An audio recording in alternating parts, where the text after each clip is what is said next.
Après avoir eu des échanges avec le président de la République au cours d'une rencontre organisée au Palais du Peuple par le Conseil national de la jeunesse, les représentants des jeunes venus des chefs-lieux et territoires de toutes les 26 provinces de la RDC sont venus remercier le chef de l'État, Félix-Antoine Tshisekedi Tshilombo, pour l'attention soutenue qu'il leur accorde en aménageant son agenda pour des entretiens sur des questions brûlantes d'actualité au pays et sur l'avenir de la jeunesse.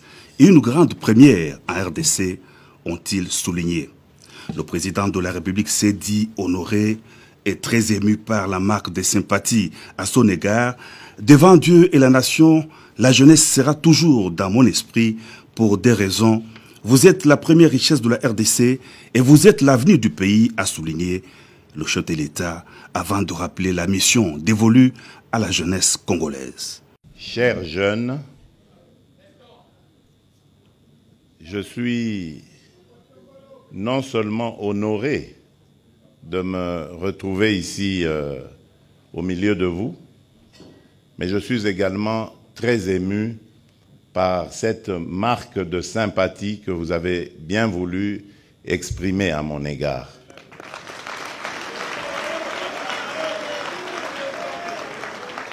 Vraiment et de tout cœur, je vous dis merci.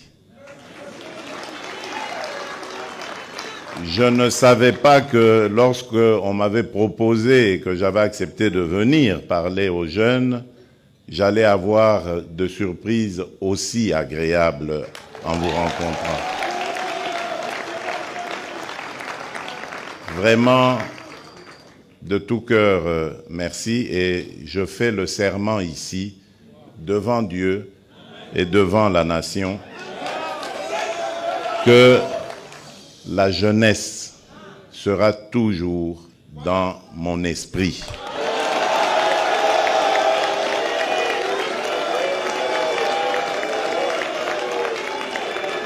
Je le dis et redis, devant Dieu et la nation, la jeunesse sera toujours dans mon esprit. Pour deux raisons essentiellement. La première, et je ne cesse jamais de le dire, la première raison, c'est que vous êtes la première richesse de la République démocratique du Congo. Avant toutes les autres richesses naturelles que nous avons, comme le diamant, l'or, le coltan, le cobalt, le cuivre, le zinc, tout ce qu'on veut, le pétrole, le gaz, il y a d'abord cette ressource humaine qu'est la jeunesse de la République démocratique du Congo. Et partout où je vais, je le dis toujours, que notre richesse, c'est celle-là d'abord, elle est humaine. Et c'est pour ça que nous avons le devoir d'entretenir cette richesse, de préparer cette richesse aux défis à venir. Et cette richesse, c'est vous, chers jeunes. Voilà pourquoi j'ai dit, vous ne quitterez jamais mon esprit.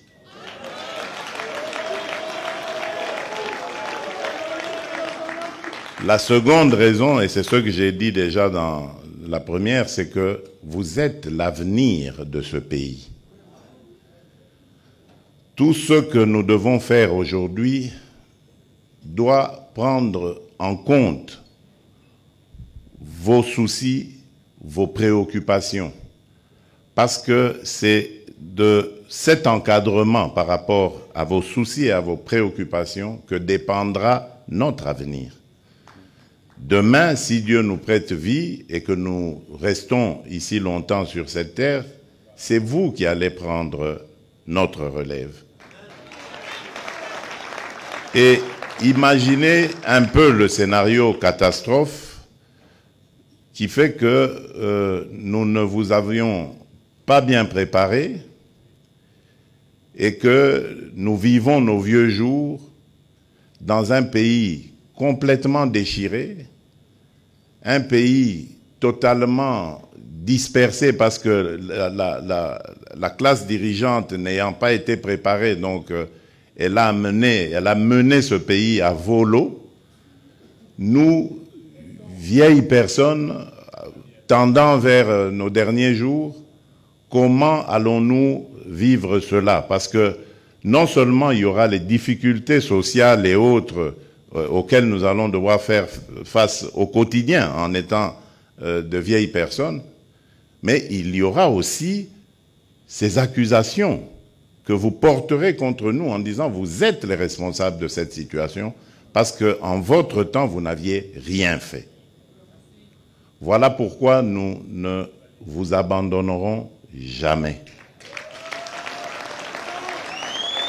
Et je remercie vraiment les organisateurs, à commencer par le président du Conseil national de jeunesse et tous ceux qui l'ont entouré pour cette belle initiative. Le ministre Bunkoulou, c'est lui qui parle pour vous au Conseil des ministres. C'est très important d'avoir de bonnes relations avec lui.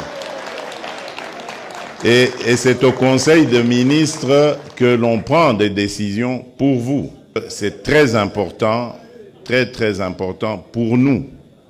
Au-delà de ce qu'on peut être, ce qu'on peut penser, c'est très important pour nous d'encadrer la jeunesse.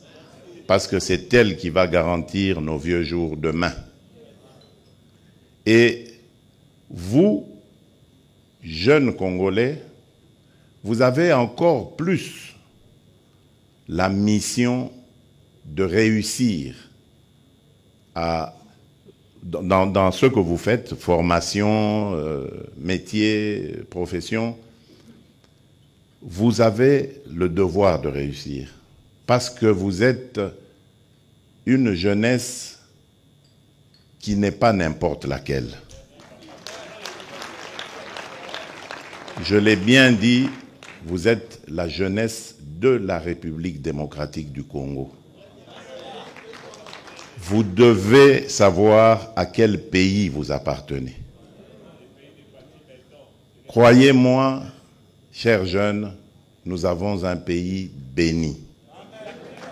Chaque jour, moi je vous exhorte, chaque jour, avant de dormir ou lorsque vous vous réveillez, remerciez le Créateur.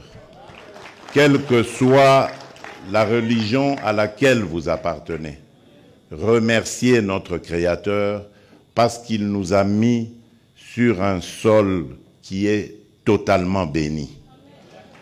Ce pays, si nous restons conscients, nous restons unis, nous restons organisés, ce pays va faire parler de lui dans pas très longtemps.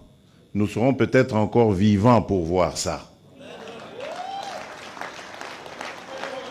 Suivez simplement toute l'actualité. Renseignez-vous sur votre pays, ses potentialités. J'ai parlé de la première richesse qui est la jeunesse, ses ressources humaines.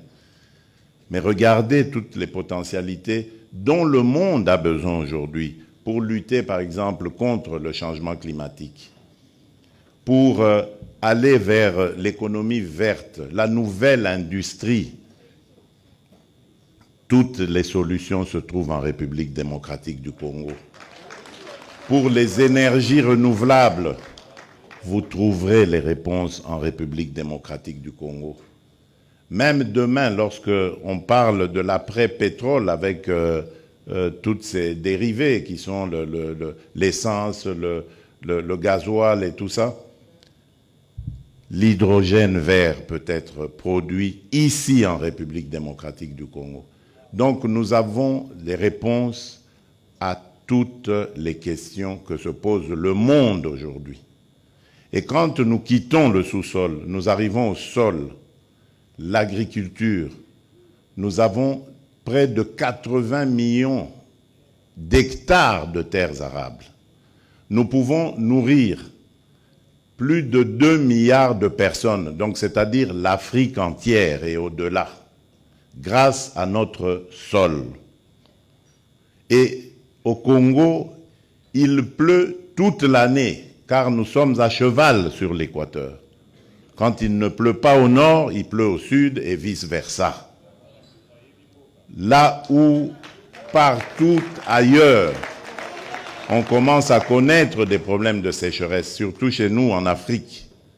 Eh bien, nous avons ces réponses. Nous avons, comme je vous l'ai dit, un pays qui est béni. C'est pour ça d'ailleurs, chers jeunes, que vous voyez tous les problèmes qu'on nous cause.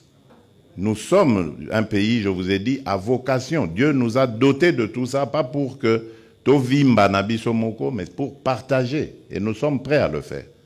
Mais dans l'ordre. Et en tenant compte de la charité bien ordonnée qui doit d'abord commencer par les propres enfants du Congo.